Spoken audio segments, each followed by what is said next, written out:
بسم اللہ الرحمن الرحیم۔ عزیز طلبہ السلام علیکم۔ آج کے سبق میں ہم پڑھیں گے فرسٹ ایئر کے حصہ نثر سے 9واں سبق بعنوان نیا قانون۔ تو عزیز طلبہ آئیے آج کے سبق کا آغاز کرتے ہیں۔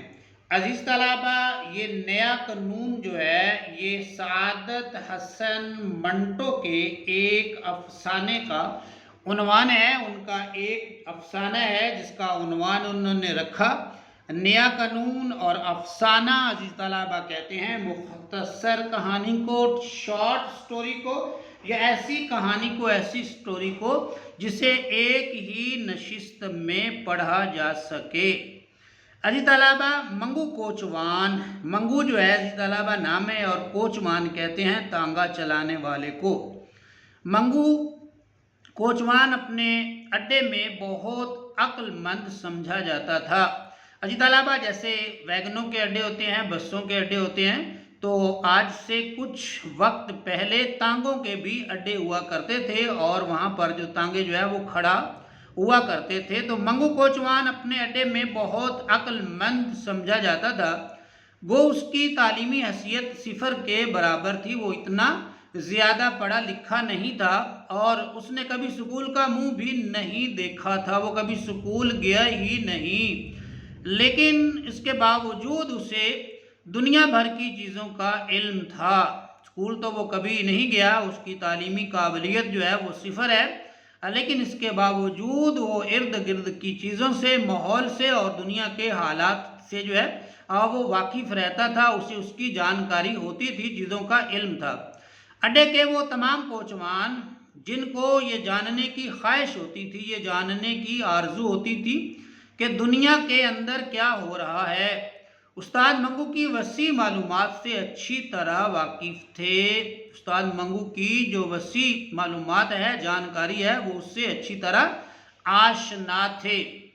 عزیز طلبہ پچھلے دنوں جب استاد منگو نے اپنی ایک سواری سے اسپین میں جنگ چھڑ جانے کی افواہ سنی تھی تو اس نے گاما چودھری کے چوڑے کندھے پر تھپکی دے کر مدبرانہ انداز میں پیشین گوئی کی تھی۔ مدبرانہ دانشمندانہ انداز میں اس نے جو ہے وہ یہ پیشین گوئی کی تھی، کہا تھا دیکھ لینا گاما چودھری، تھوڑے ہی دنوں میں اسپین کے اندر جنگ چھڑ جائے گی۔ اور جب گاما چودھری نے اس سے یہ پوچھا کہ اسپین کہاں واقع ہے تو استاد منگو نے بڑی متانت سے جواب دیا، بڑی سنجیدگی سے جواب دیا، ولایت میں اور کہاں۔ عزیز طلبہ اسپین میں جنگ چھڑی اور جب ہر شخص کو اس کا پتہ چل گیا تو اسٹیشن کے اڈے میں، یعنی جو تانگوں کا جو اڈا ہے اس میں، اسٹیشن کے اڈے میں جتنے کوچوان حلقہ بنائے حقہ پی رہے تھے، دل ہی دل میں استاد منگو کی بڑائی کا اعتراف کر رہے تھے، استاد منگو کی جو جانکاری ہے اس کو تسلیم کر رہے تھے۔ اور استاد منگو اس وقت مار روڈ کی چمکیلی سطح پر تانگا چلاتے ہوئے اپنی سواری سے تازہ ہندو مسلم فساد پر تبادلہ خیال کر رہا تھا، یعنی جو ہے وہ باہمی رائے جو ہے وہ اس کی لے رہا تھا۔ لوگ جو ہیں وہ استاد منگو کی جانکاری سے عزیز طلبہ بڑے جو ہے وہ متاثر تھے، کیونکہ وہ اپنے ارد گرد کی خبروں پر نظریہ نگاہ جو ہے وہ رکھتا تھا۔ عزیز طلبہ استاد منگو کو انگریزوں سے بڑی نفرت تھی، وہ انگریزوں کو پسند نہیں کرتے تھے اور اس نفرت کا سبب، اس نفرت کی جو وجہ ہے وہ یہ بتلایا کرتا تھا کہ وہ ہندوستان پر اپنا سکہ چلاتے ہیں، یعنی حکومت کرتے ہیں، اپنا راج کرتے ہیں اور طرح طرح کے ظلم ڈھاتے ہیں اور طرح طرح کے ظلم بھی کرتے ہیں، مگر اس کے تنفر کی سب سے بڑی وجہ یہ تھی، اس کے نفرت کرنے کی جو سب سے بڑی وجہ ہے عزیز طلبہ وہ کہتے ہیں وہ یہ تھی کہ چھاؤنی کے گورے اسے بہت ستایا کرتے تھے، اسے بہت تنگ کیا کرتے تھے۔ وہ اس کے ساتھ ایسا سلوک کرتے تھے گویا کا معنی اگرچہ ہے وہ ایک ذلیل کتا ہے، یعنی کہ اتنا برا جو ہے وہ چھاؤنی کے گورے جو ہے وہ استاد منگو کے ساتھ جو ہے وہ سلوک کیا کرتے تھے۔ عزیز طلبہ، اس کے علاوہ اسے ان کا رنگ بھی بالکل پسند نہ تھا۔ جب بھی وہ گورے کے سرخ و سفید چہرے کو دیکھتا تو اسے متلی سی آ جاتی، یعنی کے آثار اسے محسوس ہوتے، نامعلوم کیوں، نہیں پتا کہ کیوں۔ وہ کہا کرتا تھا کہ ان کے لال جھریوں بھرے چہرے کو دیکھ کر، لال یعنی سرخ جھریوں بھرے چہرے کو دیکھ کر مجھے وہ لاش یاد آ جاتی ہے جس کے جسم پر سے اوپر کی جھلی، اوپر کی جو کھال ہے وہ گل گل کر جھڑ رہی تھی، یعنی گر رہی ہو۔ عزیز طلبہ، جب کسی نشے میں دھت گورے سے، نشے میں مست کسی گورے سے اس کا جھگڑا ہو جاتا، اس کی لڑائی ہو جاتی تو سارا دن اس کی طبیعت مقدر رہتی، یعنی تمام دن جو ہے وہ رنجیدہ سا رہتا، پریشان سا رہتا، ناراض سا رہتا، اور وہ شام کو اڈے میں آ کر ہل مارکا سگریٹ پیتا۔ ہل مارکا عزیز طلبہ سگریٹ کا نام ہے۔ یہ ہل جو چلاتے ہیں زمیندار بھی چلاتے ہیں، ٹریکٹر پر بھی ہل جو ہے اور وہ چلائی جاتی ہے جس سے زمین کی بیائی ہوتی ہے، تو ہل مارکا سگریٹ پیتا یا حقے کے کش لگاتے ہوئے، حقے کے گھونٹ لیتے ہوئے اس گورے کو جی بھر کر ستایا کرتا، جی بھر کر سنایا کرتا۔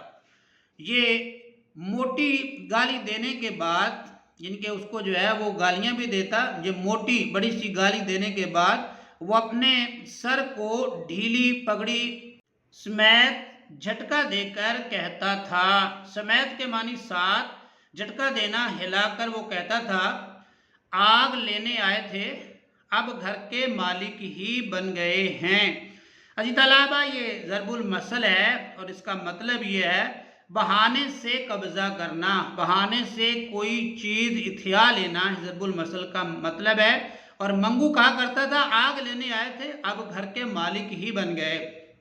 ناک میں دم کر رکھا ہے، یعنی پریشان کیا ہوا ہے ان بندروں کی اولاد نے، وہ انگریزوں کو جو ہے وہ بندر کہہ رہا ہے۔ یوں روب گانٹتے ہیں، یوں حکم چلاتے ہیں گویا اگرچہ ان کے بابا کے نوکر ہیں، جیسے ہم ان کے باپ کے نوکر ہیں ایسے ہم پر حکم چلایا کرتے ہیں۔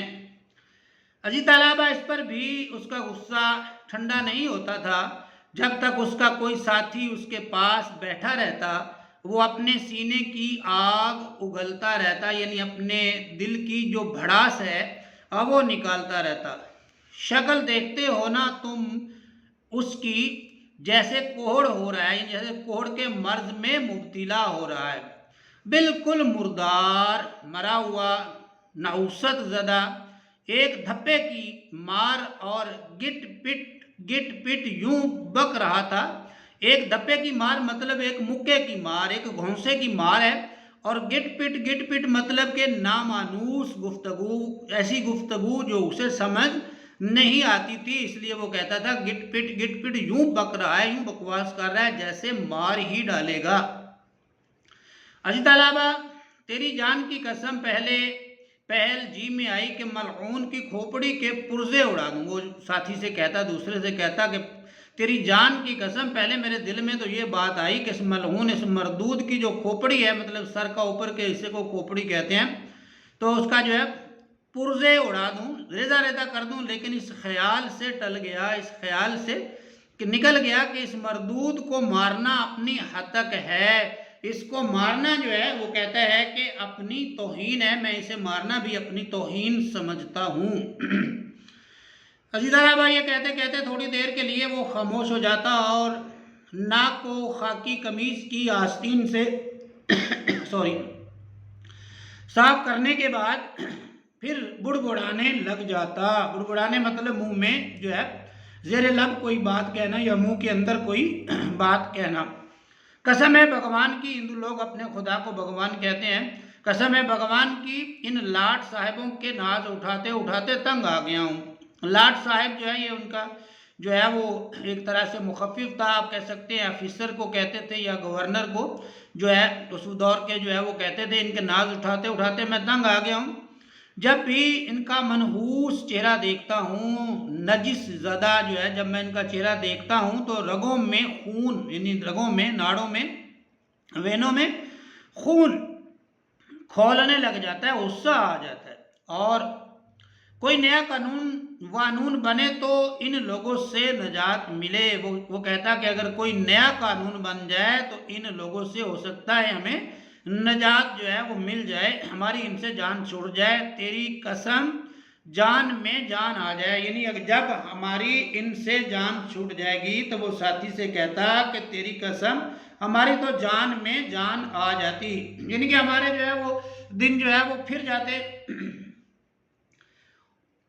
عزیز طلباء، اور جب ایک روز استاد منگو نے کچہری سے اپنے تانگے پر 2 سواریاں لادیں، کچہری سے آتے ہوئے اپنے تانگے کے اوپر اس نے 2 سواریاں جو ہیں وہ بٹھائیں، اور ان کی گفتگو سے اس کو پتہ چلا، انہوں نے آپس میں جو بات چیت کی ایک دوسرے سے، اس سے اسے پتہ چلا کہ ہندوستان میں جدید آئین نافذ ہونے والا ہے، نیا قانون بننے والا ہے اور اس کا نفاذ ہونے والا ہے۔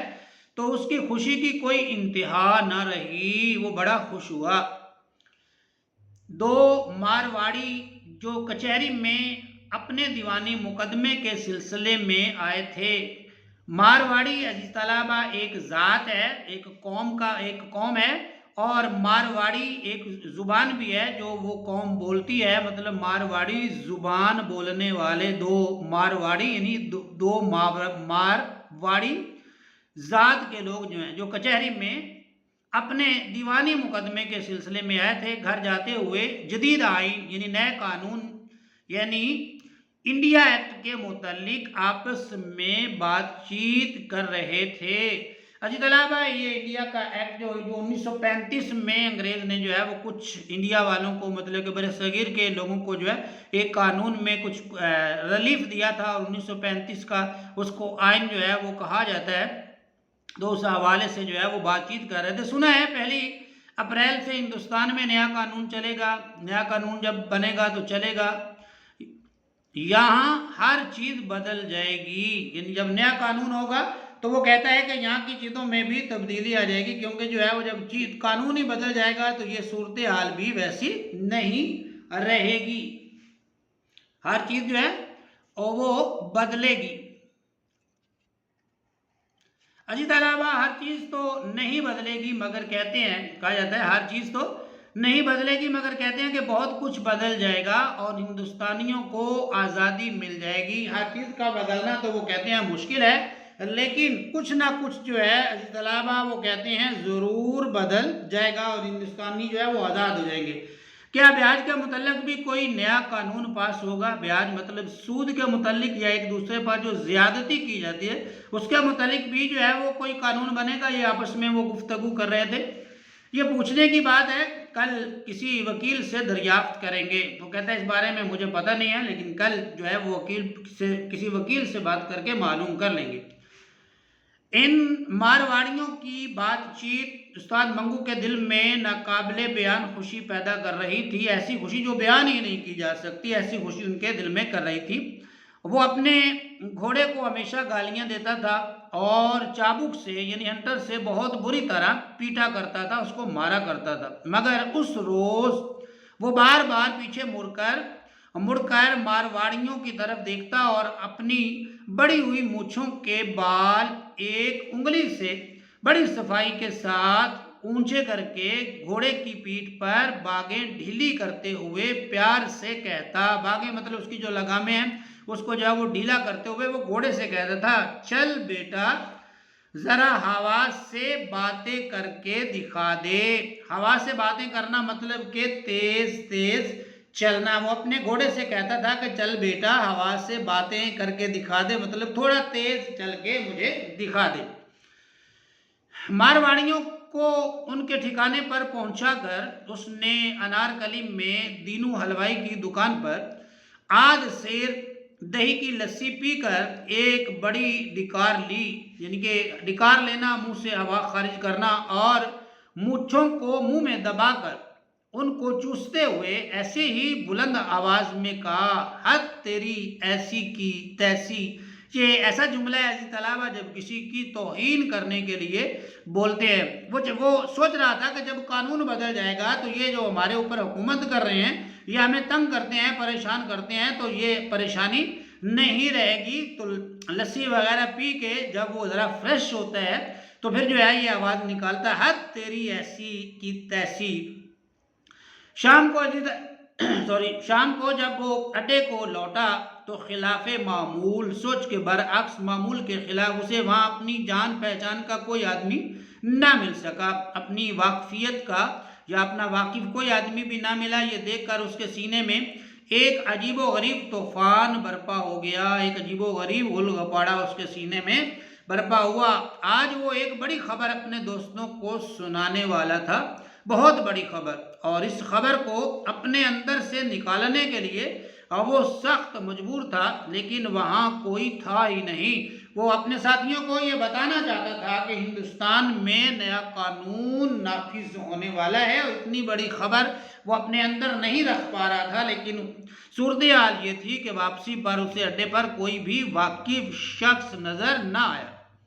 عزیز طلبہ آدھ گھنٹے تک وہ چابک بغل میں دبائے جن کے ہنٹر جس سے وہ گھوڑے کو جو ہے وہ چلایا کرتا تھا, تانگا چلاتا تھا, دبائے اسٹیشن کے اڈے کی آہنی چھت کے نیچے. وہ چھت جو لوہے کی بنی ہوئی تھی, آہنی چھت جو ہے اس کے نیچے بے قراری سے بے چینی کی حالت میں ٹہلتا رہا, یعنی کہ آہستہ آہستہ چلتا رہا. اس کے دماغ میں بڑے اچھے خیالات آ رہے تھے, مطلب اچھے مثبت بلند اور اعلیٰ طرح کے اس کے دماغ میں خیالات آ رہے تھے. نئے قانون کے نفاذ کی خبر نے, نئے قانون کی عملداری نے, نئے قانون جو ہے جو نافذ ہونا ہے اس کی خبر نے اس کو ایک نئی دنیا میں لا کھڑا کیا تھا. اس کے لیے ایک نیا منظرنامہ جو اس کی آنکھوں کے سامنے جو ہے وہ آ گیا تھا. وہ اس نئے قانون کے متعلق جو 1 اپریل کو ہندوستان میں نافذ ہونے والا تھا, اپنے دماغ کی تمام بتیاں روشن کر کے غور و فکر کر رہا تھا, غور و خوض کر رہا تھا. اس کے کانوں میں مارواڑی کا یہ اندیشہ, یہ خوف, یہ ڈر, کیا بیاج کے متعلق بھی کوئی نیا قانون پاس ہوگا, بیاج مطلب زیادتی کے متعلق بھی کوئی نیا قانون بننے جا رہا ہے, کوئی نیا قانون بنے گا, بار بار گونج رہا تھا. اور اس کے تمام جسم میں مسرت کی ایک لہر دوڑا رہا تھا. مسرت عزیز طلبہ جو ہے وہ خوشی کو کہتے ہیں, اور وہ اس کے اس جملے سے بڑا حظ لے رہا تھا, بڑا لطف جو ہے وہ حاصل کر رہا تھا کہ جو ہے وہ زیادتی کے متعلق بھی جو ہے قانون بنے گا تو اس کے ساتھ پھر کوئی زیادتی نہیں کر سکے گا. اس لیے اسے اس لمحے یہ سوچ کر بڑی خوشی محسوس ہو رہی تھی. عزیز طلبہ یہ تھا ہمارا آج کا سبق, سعادت حسن منٹو کا جو افسانہ ہے بعنوان نیا قانون, اس کا ایک حصہ. اگلا حصہ انشاءاللہ عزیز طلبہ ہم جو ہے وہ اگلی ویڈیو میں جو ہے وہ پڑھیں گے, اس کو جو ہے اس کی ویڈیو میں پیش کریں گے. امید ہے آپ کو آج کا سبق پسند آیا ہوگا, سمجھ بھی آیا ہوگا. کمنٹس میں اپنی رائے کا اظہار ضرور کیجئے گا. اگر آپ کو ویڈیو اچھی لگے تو پیج کو فالو بھی کیجئے, ویڈیو کو لائک کیجئے, اور اپنا بہت سا خیال رکھیے. اس کے ساتھ مجھے دیجئے اجازت. اللہ حافظ.